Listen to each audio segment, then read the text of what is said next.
Hello प्यारे बच्चों, आप लोग कैसे हैं। चलिए प्यारे बच्चों, आप लोग अच्छे होंगे। तो अब मैं तो रोज़ वीडियो आप लोगों को प्रोवाइड नहीं कर पाया, थोड़ी समस्याएं थी। तो आज मैं वीडियो आप लोगों को प्रोवाइड करूंगा। तो इससे पहले आप लोगों को पढ़ा दिया गया था कि एक सामान वैद्युत ध्रुव को घुमाने एक सामान वैद्युत क्षेत्र में वैद्युत ध्रुव को घुमाने में किया गया कार्य। तो वहाँ पे जो आपका कार्य डब्ल्यू यानी टाउ निकल के आया था, डब्ल्यू इक्वल वहाँ पे आया था PE cos theta 1 minus cos theta 2। तो उसकी दो कंडीशन थी। जब वैद्युत ध्रुव को वैद्युत क्षेत्र की दिशा में निकालेंगे या वैद्युत ध्रुव को लंबवत करेंगे, तो दो कंडीशन में आपका निकल के आ गया था। तो आज जो अगली आपकी हेडिंग है, वैद्युत क्षेत्र में वैद्युत ध्रुव को वैद्युत ध्रुव की स्थिति ऊर्जा, यानी वैद्युत क्षेत्र में वैद्युत ध्रुव की स्थिति ऊर्जा मुझे निकालना है। तो चलिए हम लोग निकालते हैं। तो हम लिखना स्टार्ट करेंगे कि किसी वैद्युत ध्रुव को, चलिए पहले लिखते हैं उसके बाद फिर समझाते हैं। किसी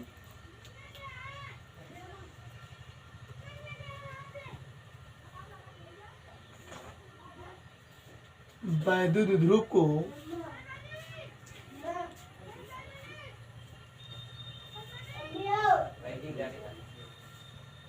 अनंत से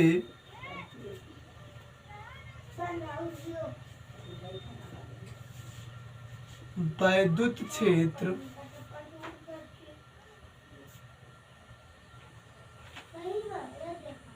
के भीतर किसी बिंदु तक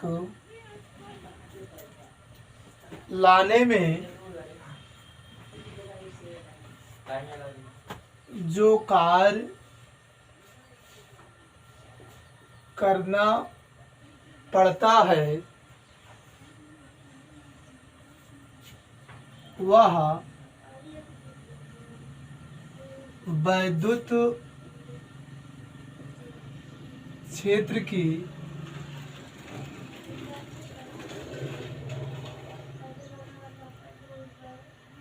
स्थितिज ऊर्जा कहलाती है। वह वैद्युत ध्रुव की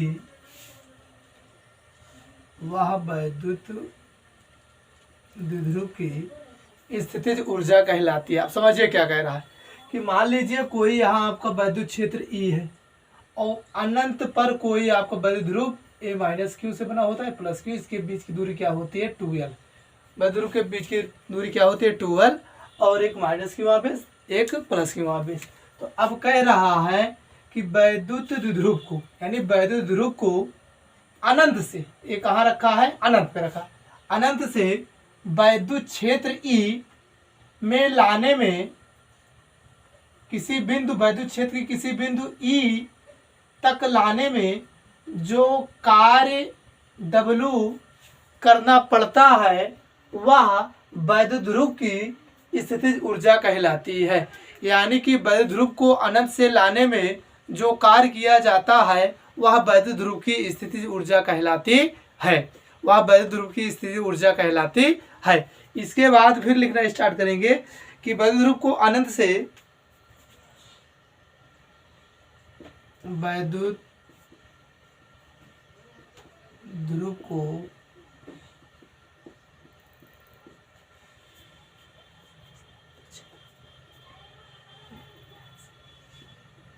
एक समान वैद्युत क्षेत्र ई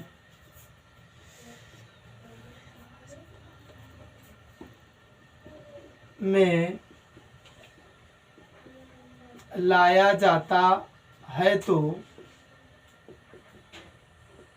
वैद्युत ध्रुव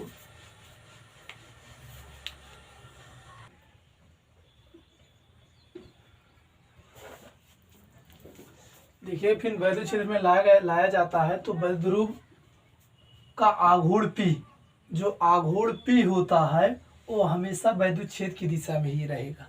तो जो आघूर्ण P होगा यानी P आपका जो होगा वो वैद्युत क्षेत्र E की दिशा में होगा। तो वैद्युत क्षेत्र की दिशा क्या है, इधर जाता है। ये सब वैद्युत क्षेत्र की दिशा है, वैद्युत क्षेत्र की दिशा में ही रहेगा। किस में रहेगा, वैद्युत क्षेत्र की दिशा में रहेगा। उसके बाद फिर मैंने लिखा कि वैद्युत क्षेत्र E के कारण, जो वैद्युत क्षेत्र E होगा, वैद्युत क्षेत्र E के कारण वैद्युत ध्रुव को, वैद्युत ध्रुव के आवेश, वैद्युत ध्रुव के आवेश प्लस Q, देखिए प्लस Q, आवेश पर एक बल, एक बल, देखिए आवेश Q पर एक बल F बराबर QE, F बराबर क्या लग जाएगा, QE। वैद्युत क्षेत्र की दिशा में, वैद्युत क्षेत्र की दिशा किधर है, इधर ही है।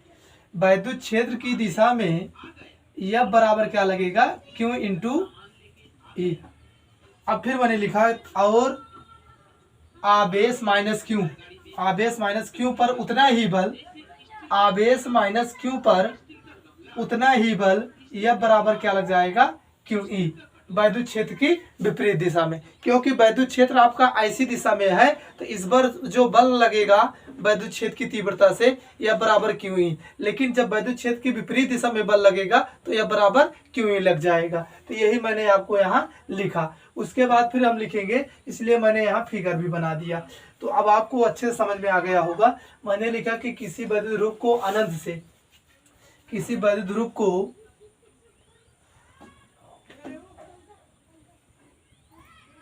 किसी वैद्युत ध्रुव को अनंत से, वैद्युत ध्रुव कहाँ है, अनंत से, अनंत से वैद्युत क्षेत्र के भीतर, ये समझ लीजिए वैद्युत क्षेत्र है। यहाँ यहाँ क्या है, वैद्युत क्षेत्र, वैद्युत क्षेत्र के भीतर किसी बिंदु तक, कोई बिंदु तक लाने में जो कार्य किया जाता है वही वैद्युत ध्रुव की स्थितिज ऊर्जा कहलाती है। वैद्युत ध्रुव को अनंत से एक समान वैद्युत क्षेत्र ई में, वैद्युत ध्रुव को अनंत से एक समान वैद्युत क्षेत्र ई में लाया जाता है तो वैद्युत ध्रुव की आघूर्ण P, जो वैद्युत ध्रुव का आघूर्ण P है आपका, वो वैद्युत क्षेत्र की ही दिशा में रहेगा। वो किस में रहेगा, वैद्युत क्षेत्र की ही दिशा में रहेगा। तो वैद्युत क्षेत्र E के कारण, इस वैद्युत क्षेत्र E के कारण वैद्युत ध्रुव के आवेश प्लस Q पर बल F बराबर QE वैद्युत क्षेत्र की दिशा में लगेगा और उतना ही बल माइनस Q आवेश पर F बराबर QE विपरीत दिशा में लगेगा, उसके विपरीत दिशा में लगेगा। तो अब इतना आप लोग लिख लेंगे और स्क्रीनशॉट ले लेंगे। इसके बाद फिर लिखेंगे अनंत से वैद्युत क्षेत्र में, अनंत से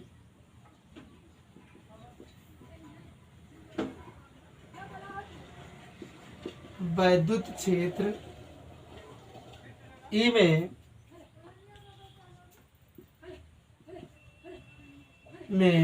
आवेश माइनस Q से आवेश प्लस Q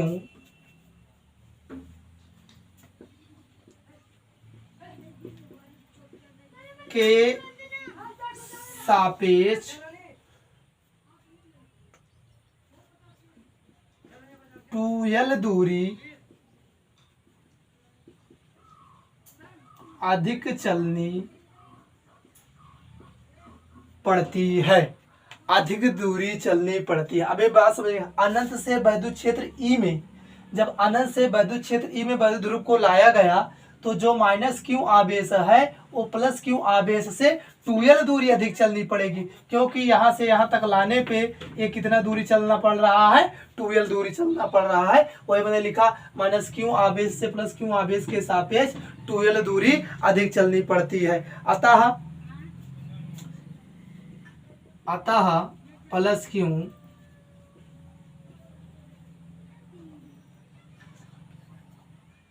अतः प्लस Q आवेश द्वारा किया गया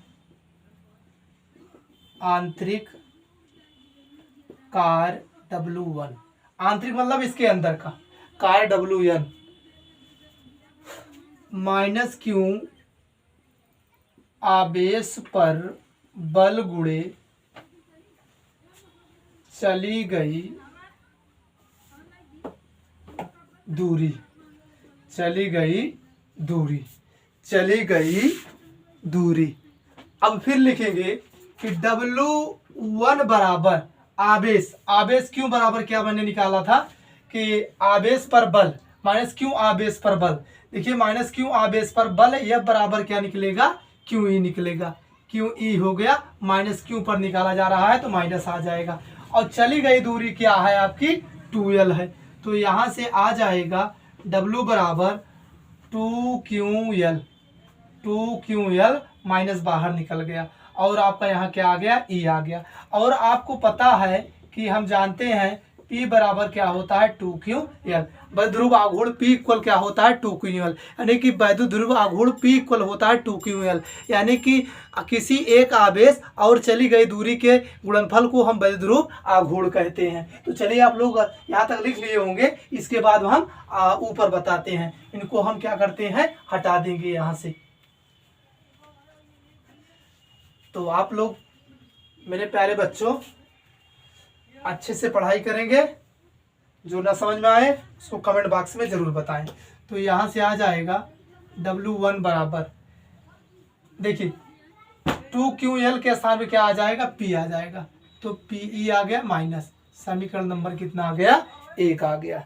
समीकरण नंबर कितना आ गया, 1 आ गया। लेकिन इससे पहले कल ही आपको पढ़ाया गया था, इससे पहले वाला जो वीडियो 31 नंबर वीडियो है उसमें बताया गया था कि वैद्युत ध्रुव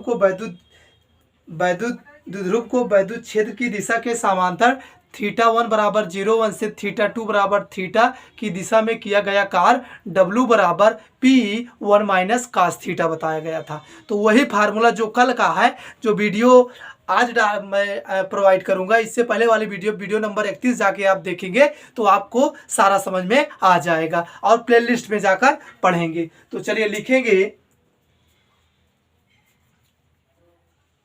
अतः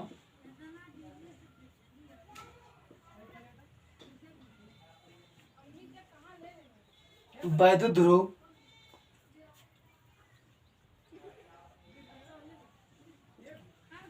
वैद्युत क्षेत्र की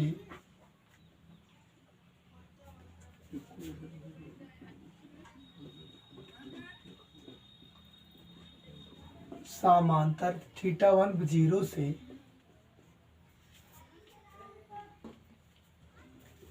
θ2 बराबर थीटा कोण तक घुमाने में किया गया कार्य W2 बराबर PE कास 0,1 और कास थीटा। तो PE बराबर 1 माइनस कास थीटा W2। समीकरण कितना आ गया, 2 आ गया।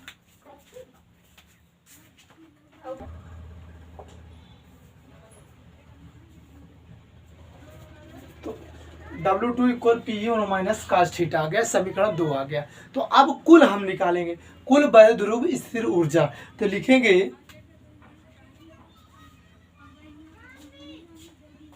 वैद्युत ध्रुव की कुल स्थितिज ऊर्जा U बराबर W1 धन W2। तो किया गया कार्य ही इसी ऊर्जा कहलाता है। तो U बराबर W1 धन W2। तो समीकरण 1 से हम W1 का मान रखेंगे और समीकरण 2 से W2 का मान रखेंगे। तो यहाँ जब मान रखेंगे W1 का माइनस PE और W2 का मान P1 माइनस कास थीटा आ जाएगा। 1 माइनस क्या आ जाएगा, कास थीटा आ जाएगा। अब इसको हम क्या करेंगे, हटा देंगे। यहाँ से हटाने के पश्चात अब आएगा U बराबर माइनस PE। अब देखिए P यहाँ मल्टीप्लाई होगा तो क्या आ जाएगा, P यहाँ मल्टीप्लाई होगा तो क्या आ जाएगा आपका, ये देखिए पॉजिटिव होता है, माइनस नहीं होता है। तो यहाँ क्या आ जाएगा, धन PE cos theta, PE cos theta आ जाएगा, PE कास थीटा आ जाएगा। माइनस ही होता है, मैंने थोड़ा कंफ्यूजन, माइनस ही हो गया। कल वाला फार्मूला जो था माइनस था, तो यहाँ क्या हो जाएगा, माइनस। तो ये दोनों आपके कैंसिल आउट हो जाएंगे। तो minus PE cos theta U बराबर स्थितिज ऊर्जा U बराबर माइनस PE कास थीटा आ गया। तो आप लोग स्क्रीनशॉट ले लेंगे। तो इसकी विशेष स्थितियां हैं, तो इसकी विशेष जो स्थितियां हैं मैं उसको तुरंत बता दूं आप लोगों के सामने। तो चलिए आप लोग स्क्रीनशॉट ले लिए होंगे, अब इनको मैं हटा दे रहा हूं। अब जो कंडीशन आपकी है उसको अप्लाई करेंगे कितनी कंडीशन है, तो इसी फार्मूले पे सारे आपके तीनों कंडीशन निकल जाएंगे। तो पहली कंडीशन क्या है उसको आप लोग लिखेंगे, यानी विशेष स्थितियां। क्या लिखेंगे? विशेष स्थितियां। तो नंबर एक स्थिति आपकी यही है,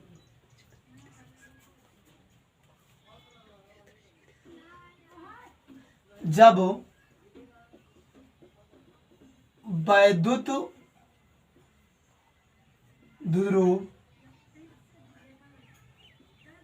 वैद्युत क्षेत्र ई के समांतर हो तो थीटा बराबर कितना होगा? थीटा बराबर कितना होगा? 0 अंश होगा। थीटा बराबर कितना होगा? 0 अंश होगा। देखिए इनके कहने का मतलब यही है, ये आपको क्या है? वैद्युत क्षेत्र है। क्या है? वैद्युत क्षेत्र है, यानी वैद्युत क्षेत्र ई के समांतर हो। क्या हो? वैद्युत ध्रुव। ये जो वैद्युत ध्रुव है एक किसके समांतर हो? आपका वैद्युत क्षेत्र के समांतर हो। तो इसके बीच में एंगल जो होगा वो एक इक्वल बनेगा। इक्वल बनता है जब समांतर रेखाएं होती है तो 0 अंश थीटा बनता है, इसलिए थीटा बराबर कितना आ गया?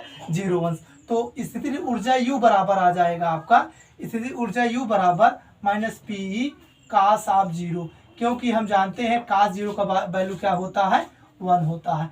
तब की कंडीशन में आपका स्थिर ऊर्जा क्या आ जाएगा? माइनस पी आ जाएगा, क्योंकि कास 0 अंश की वैल्यू क्या हो गई जाएगी? 1 से जब मल्टीप्लाई करेंगे तो यहाँ माइनस पी आपका आ जाएगा। क्या आ जाएगा?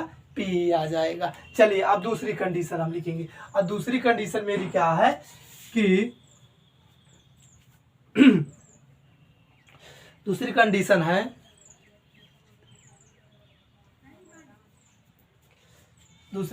है जब वैद्युत द्विध्रुव को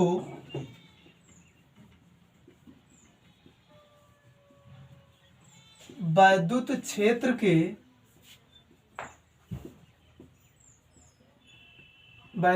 के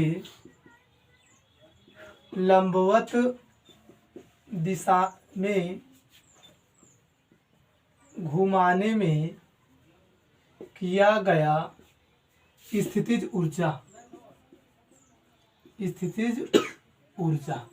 U बराबर, स्थितिज ऊर्जा जब करेंगे तो थीटा बराबर कितना आ जाएगा? लंबवत घुमाने में किया गया थीटा बराबर कितना आ जाएगा? 90 अंश। घुमाने में किया गया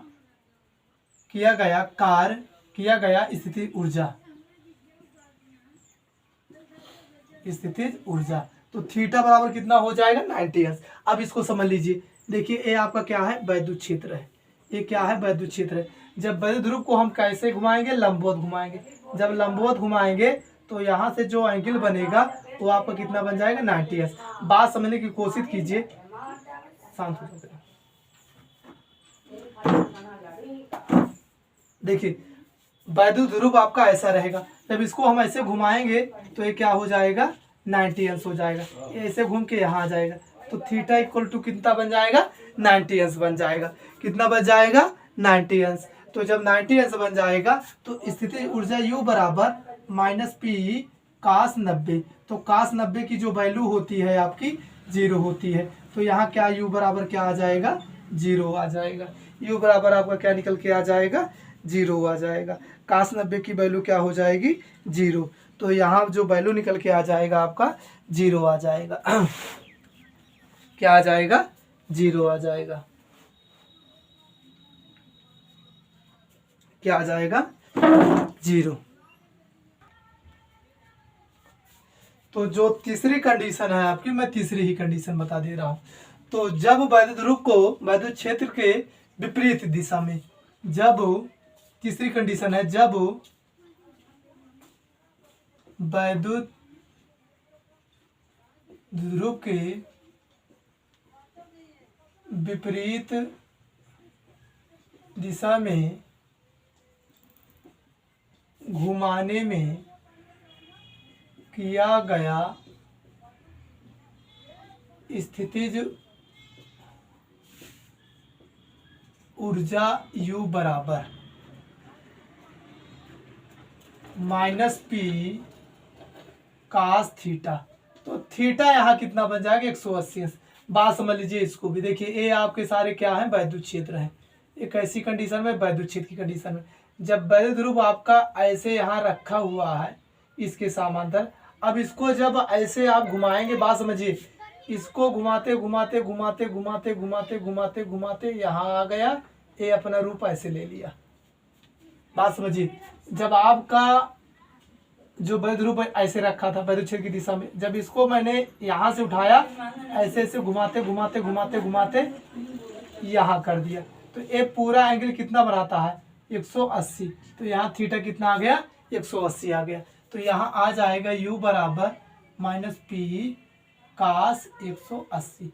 तो कास 180 का जो वैल्यू होता है वो -1 होगा, क्योंकि मैं आपको बता दूं कि कास 180 बराबर होता है कास 90 प्लस 90। ना जानते हो तो जान लीजिए। तो कास 90 प्लस थीटा क्या होता है, माइनस साइन थीटा। तो माइनस साइन 90 का मान कितना होता है 1, और माइनस लगा है तो -1 आ गया। तो माइनस माइनस क्या हो जाएगा प्लस पीई। यू बराबर क्या आ गया, प्लस पीई आ गया। यू बराबर प्लस, हाँ, तो फिर मैंने लिखा कि जब u बराबर प्लस ई आ गया, तो इससे पहले जो फर्स्ट वाली कंडीशन थी, जो वैद्युत क्षेत्र में वैद्युत ध्रुव क्या था, समांतर था, तो वहां u बराबर माइनस पी आया था। तो वो न्यूनतम था, अस्थाई था, न्यूनतम था, अस्थाई था। लेकिन जो दूसरी कंडीशन आई कि वैद्युत क्षेत्र में वैद्युत ध्रुव क्या हो गया था, मेरा लंबवत हो गया, तो वहां थीटा इक्वल टू 90 अंश आ गया था, इसलिए आपका स्थितिज ऊर्जा क्या आ गया, 0 आ गया। 90 अंश पर क्या हो जाएगा, 0 हो जाएगा। फिर मैंने कहा जब वैद्युत क्षेत्र में वैद्युत ध्रुव को विपरीत दिशा में घुमाएंगे तो थीटा बराबर कितना आ जाएगा, 180 अंश आ जाएगा। तो यहाँ थीटा 180, तो थीटा 180 का मान क्या होता है -1। मैंने इसको करके दिखाया, और फिर पीई का वैल्यू कितना आ जाएगा, माइनस गुणे माइनस प्लस पीई आ जाएगा। यू बराबर, तब की कंडीशन में क्या आता है, वैद्युत ध्रुव अस्थायी संतुलन की स्थिति में है। वैद्युत ध्रुव अस्थायी संतुलन की स्थिति में है। एक थीटा बराबर 180 पर वैद्युत ध्रुव की स्थितिज ऊर्जा क्या हो जाएगी, अधिकतम हो जाएगी। क्यों अधिकतम हो जाएगी, क्योंकि ये क्या है आपका प्लस है। तो प्यारे बच्चों, आप लोग चैनल को सब्सक्राइब करेंगे, लाइक करेंगे, शेयर करेंगे, और अपने दोस्तों को शेयर जरूर करेंगे। तो थैंक यू, धन्यवाद। आप लोग चैनल को सब्सक्राइब कर दीजिए, लाइक कर दीजिए, शेयर कर दीजिए। तो मैं एक शेयर से आप लोगों को चेतना करना चाहता हूँ कि समझ के समझ को समझो, समझ के समझ को समझो। समझना ही एक समझ है, समझ के जो ना समझे, मेरी समझ में वो ना समझ है। तो थैंक यू, धन्यवाद।